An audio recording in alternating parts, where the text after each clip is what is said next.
Hello and welcome to another episode of Kerbal Space Program.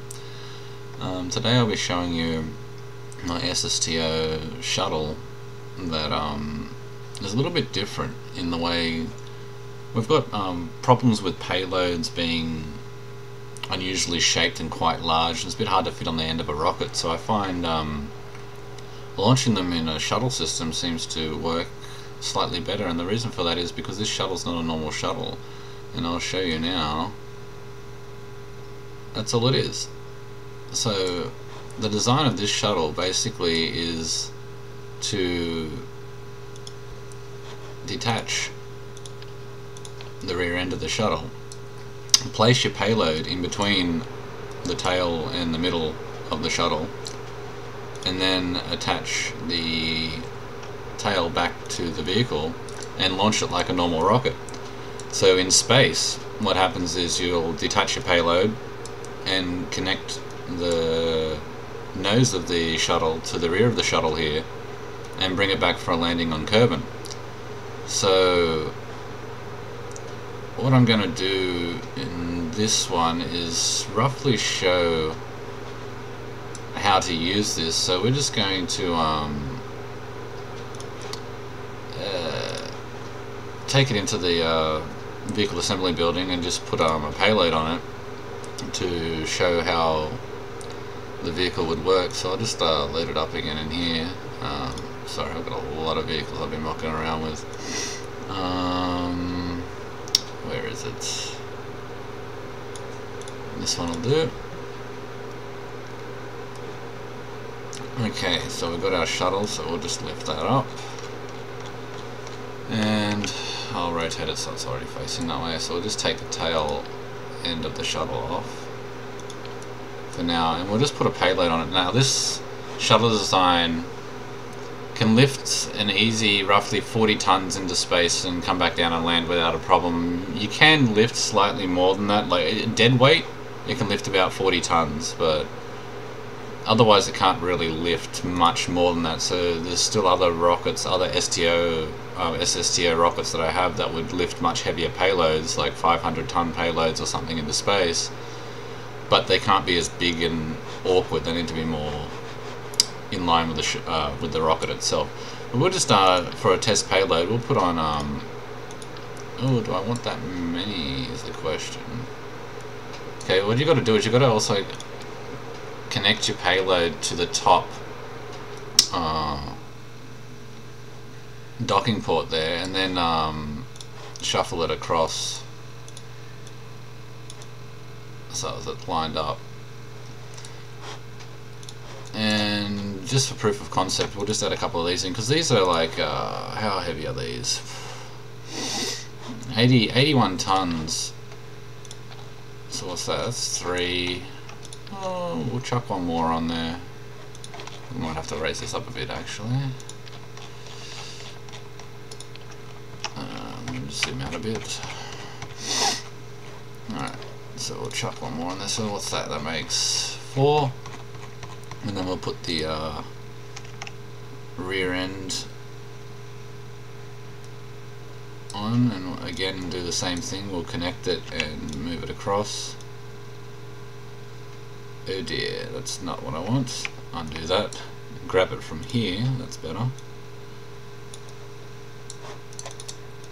And we'll just close these landing gear up. I don't want those extended for takeoff. Nor do I need that one extended for takeoff. Oops, might help if I click on the wheel. And just to make this simple actually, because I've done this thing several times now, so there's no point in me doing it over and over and over and over again. So I'll just add a mech job in there just to simplify a few things for myself. Okay, so now what I'm going to add is some supports, because this thing's not going to like standing up on its tail like that. So we're just going to add some supports in here, roughly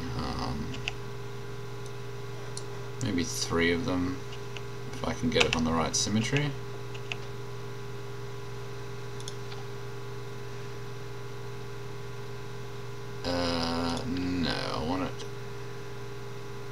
this part. Now another thing you might need to also do is add structural struts basically. So I'm just going to add 4 struts in here from the fuel tank to the base of my vehicle, and I'm going to do the same thing at the top just to make sure that it doesn't want to detach or bend from the main body, and that should do. So we're ready to lift off now, so we'll just test this and see how it goes. Now I'm pretty sure it should fly pretty well. Excuse me. Whoa, Jesus, I've got a lot of crap on screen here. I don't need any of this right now. I don't need any of that. We'll just keep some of this stuff open. Don't need that right now. So we'll just actually we'll get MechJeb to fly this. See if MechJeb can actually do a half decent job at flying it.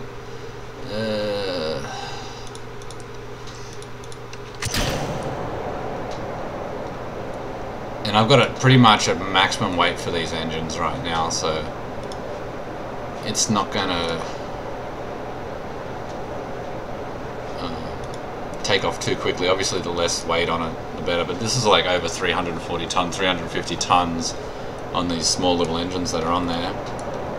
Now I'm using 4 of the S3KS25 vectoring liquid fuel engines, and on that I have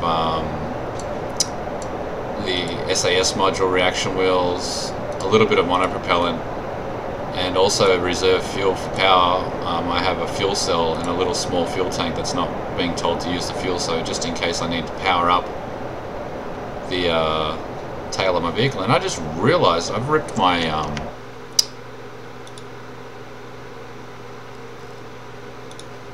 wings off there on launch, so I just need to see what happened there. Sorry about this. And that would be why. Okay. I had it on 3 symmetry and somehow it's gone to 4 symmetry and it's overlapping my wings. So I'll just try and fix this. Sorry about that.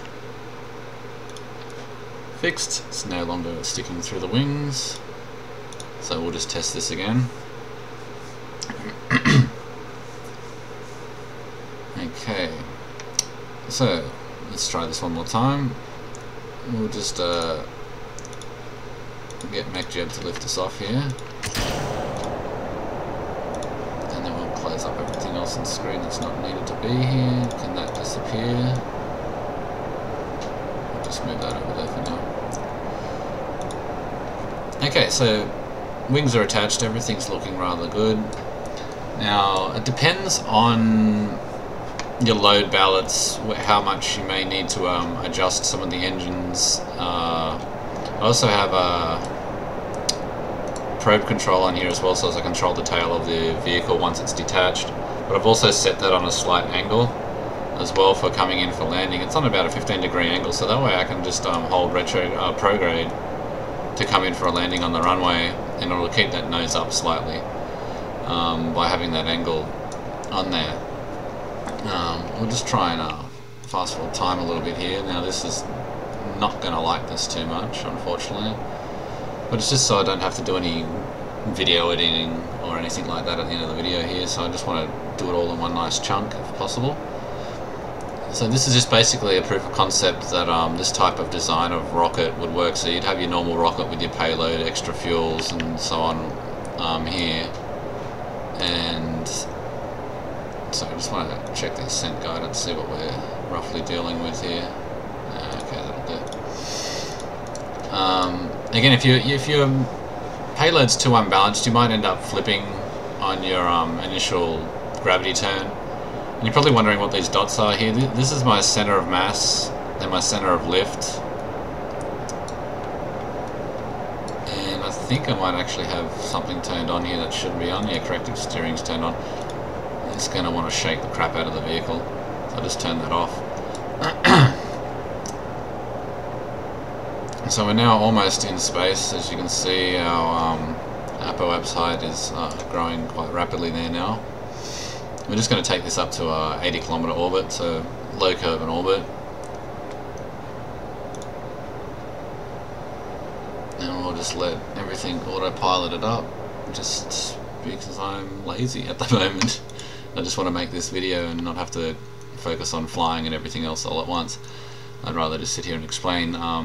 So it's capable of docking. It's got a docking port on the front, so as it can connect and redock, or basically this is like a, can be an interplanetary shuttle system where you can connect your big payloads in between, have it dock its tail, like its engine system and its nose system, to take it off into deep space, or just around the moons, or to bring objects back into Kerbin orbit. Now I actually haven't tested this as a full body, as a vehicle to actually come in and land and fly through the atmosphere the size it is now. It's designed to come in a much smaller because of the way I've designed the wings. If it was to come in bigger, maybe on one of the larger fuel tanks, I'd have more wing area to provide more lift for the amount of mass that this vehicle actually has. But again, this is just a proof of concept to show that this sort of design system does work.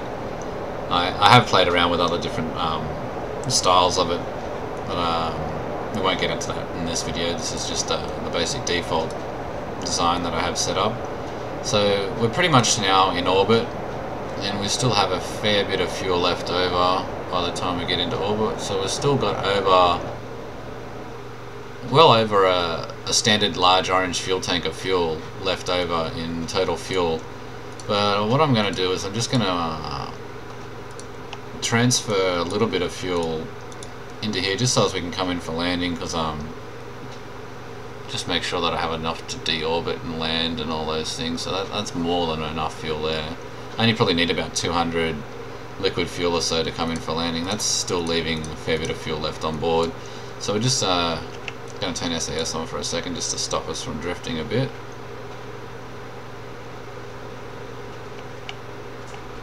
Okay, now that that's done, we're going to start our separation process. So we're just going to click on the node here and decouple, and that's now separated our nose from the rest of our vehicle. So we're just going to turn SAS on now, and we're going to thrust away from the main part of our payload. And I'm just going to slow that down a bit now. Get it to sort of just sit there in space. There we go, and now we're going to detach the rear end by doing the same thing, decouple on the node and switching over to that, turning on its SAS, and I believe I may have, oh, there we go, yes, we have separated.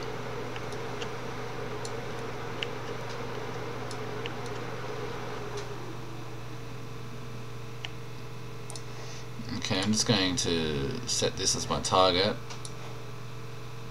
Oops, not anti-target, target.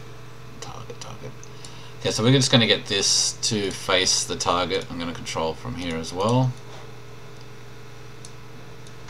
Now that it is facing the target, we're just going to slow it down a little bit. And switch back over to the nose. We're also going to control from here as well. And select this as our target, so as we can face our target there. And then all you need to do is reverse into it, or you could use autopiloting system. This will actually make it quicker and simpler for me to just explain this. So basically you dock the nose with the tail of the vehicle. Your payload is free to go off to whatever it is, whether it's part of a space station or another shuttle system to somewhere else, or just a fuel supply for your space stations. That would work just fine. Like, I mean, you could have docking ports on here or whatever, or if you're using Kerbal attachment systems, so you can do whatever you want with this part here. Oh dear, what's going on here? I've caused a slight problem.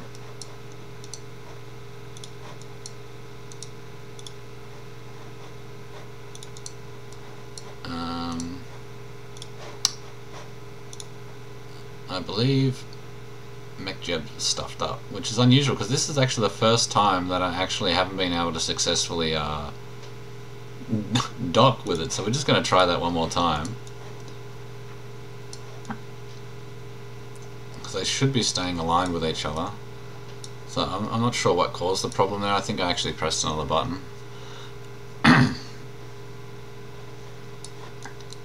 So we'll just bring these in together now. Any minute now would be nice.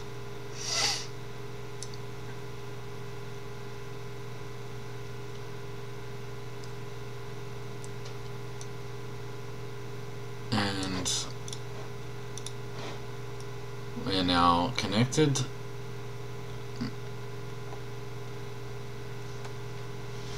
Now we have it. We're now one vehicle, so we can now turn on. Since we have liquid fuel and oxidizer already in the system, we can now turn on our battery there. And I'm going to get ready to do a deorbiting burn and come in on the runway. Actually, just to make this a little bit simpler, let's see how well the landing guidance system can do this. So we'll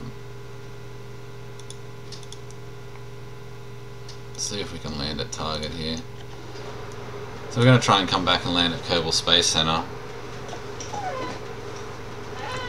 Now this autopilot thinks it's going to try and land a rocket over a plane, so you won't be able to use the landing guidance. You'll actually have to fly it in manually, but I'm just getting it so as it automatically puts me into where I need to start sort of deorbiting. So we're just going to wait until we get roughly a little bit further than what we are there. Just going to align myself prograde now. And then we're going to turn the SAS on.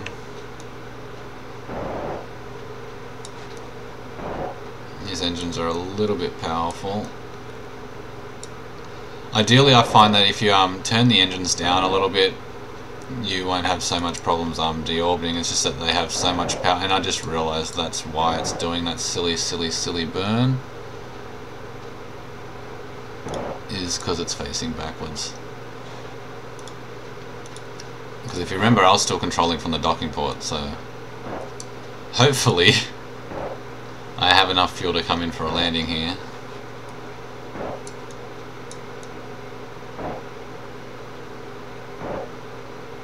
We're just going to gently ease it down.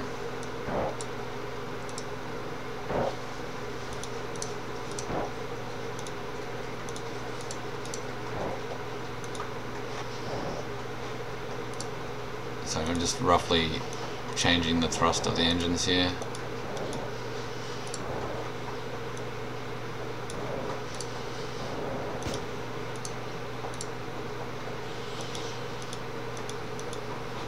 I believe I may have stuffed up.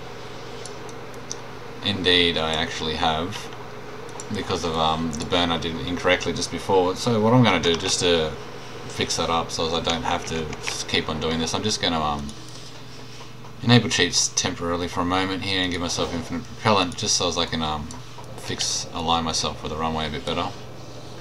Normally you can do that in under 200 liquid fuel, but I wasn't controlling from the right area. But hey, that's what happens when you are making a video. Sometimes everything doesn't go to plan. So we're just going to turn that off now, that infinite fuel. Okay, we're going to abort that landing now, and we're just going to take over manually from here on in. So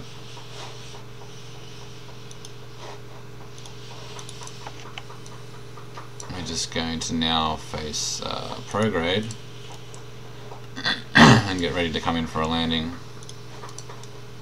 And just roll that over so that's not on its back. Would be great.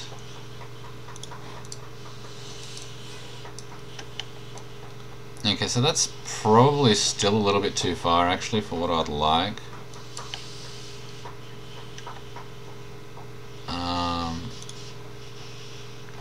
Yeah, I'm just gonna slow the vehicle down a little bit more here.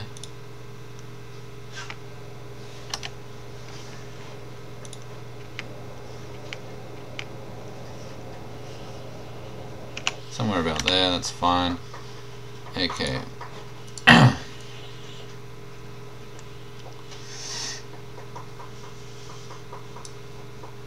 So now we should be ready to come in for a landing. So we're just going to time accelerate now.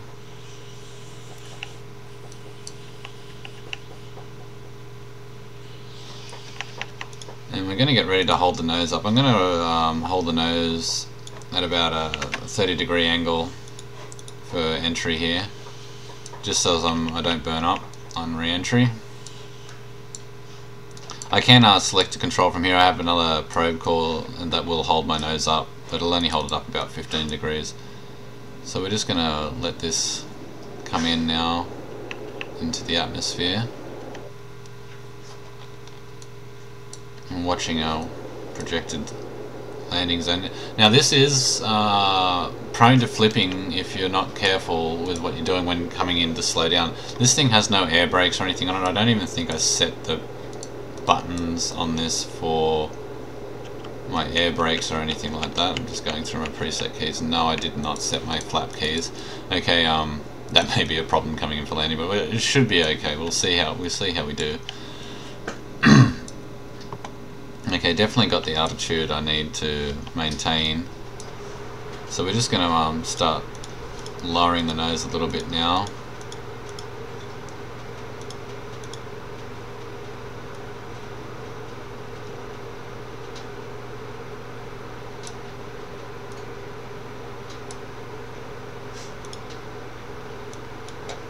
I'm going to bring it down to about 20-degree pitch. Maybe a little bit less than that now. Bring it down to level, because we're actually going pretty slow now. I slowed down a bit too much. I actually should have kept my distance a little bit further out. But we'll see how we go. This is not looking too bad, but we are losing a fair bit of speed here, so I'm gonna dip the nose down again now. It's about 5 degrees.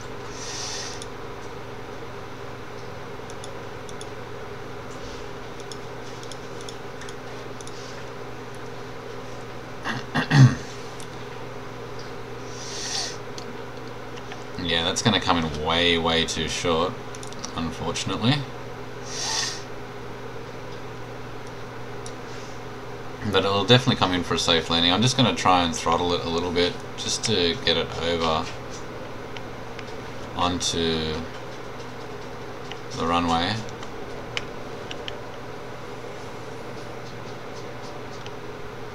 Hopefully I can bring it down for a nice soft landing here. Okay, that's looking reasonably well. We can start to lower the nose down a bit more, say 15 degrees now.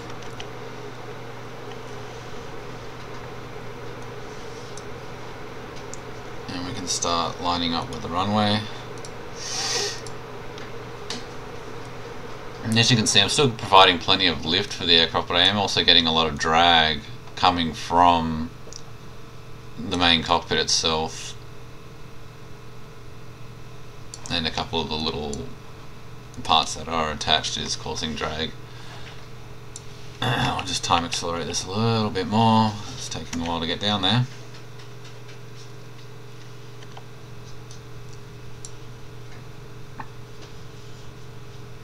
Okay, at this rate I'm sinking just a little bit too fast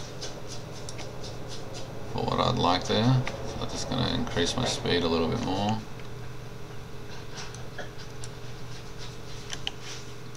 I mean, definitely, like, I've done this flight maybe 15-20 times, and only twice I've actually overshot the runway and I was able to turn back and land, and only, I think once I come up a bit too, or I come up way too short and landed on the other side of the mountains, and another time I landed roughly where I am now. I was actually able to land just on the hill here and able to roll back onto the runway with no fuel.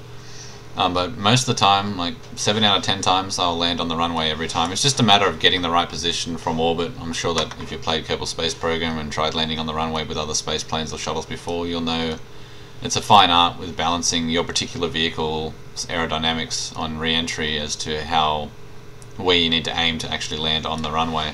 We're just going to speed this up again. This is taking way too long to get down there. Now this thing will glide in reasonably slow onto the runway, which is nice. And it allows you to come in for a nice soft landing. So I'm going to turn all autopilot controls off now. I'm going to fly it manually. And judging from the cockpit view, well, that's roughly what you want to see when you're coming in for a landing. Generally, a general rule of thumb is you don't want to be aiming for the tip of the runway. You want to be aiming for about 1/3 of the way down the runway. So ideally you'd want your nose to sort of be sitting somewhere here. That's what you want to see when you're coming in for landing. So that is to ensure that you actually make the runway upon on landing. So you'll actually adjust your aim point further and further down the closer you get to the runway, but ideally you want to be aiming for about 1/3 of the way down the runway to ensure that you actually make it to the runway.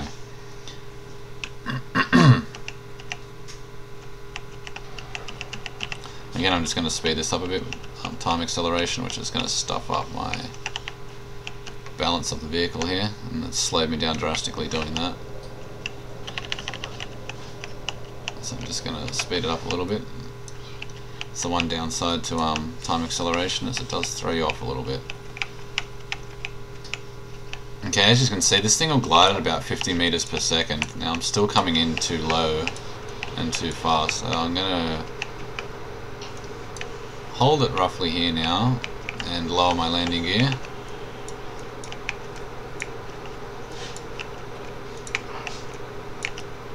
And I'm coming in way too slow. And we made it on the runway, just.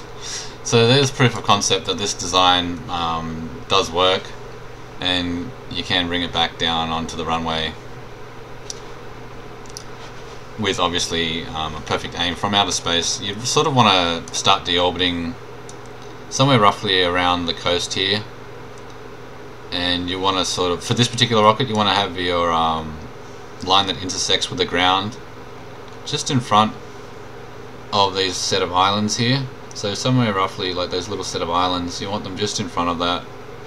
So as you got a bit of leeway, because if you raise the nose up, you can sort of push your projected landing further out, or if you nose down, you can bring it in closer. So you can control your projected landing by just raising the nose up and down. So that was my little quick video on my SSTO Split Shuttle system. So I hope you liked the video, and yeah, so leave me a comment and a like down below. Subscribe over here if you like what you saw, and I may post a video in the very near future of maybe how to build this space plane come rocket, and I've got plenty more designs to show you soon. Thank you for watching.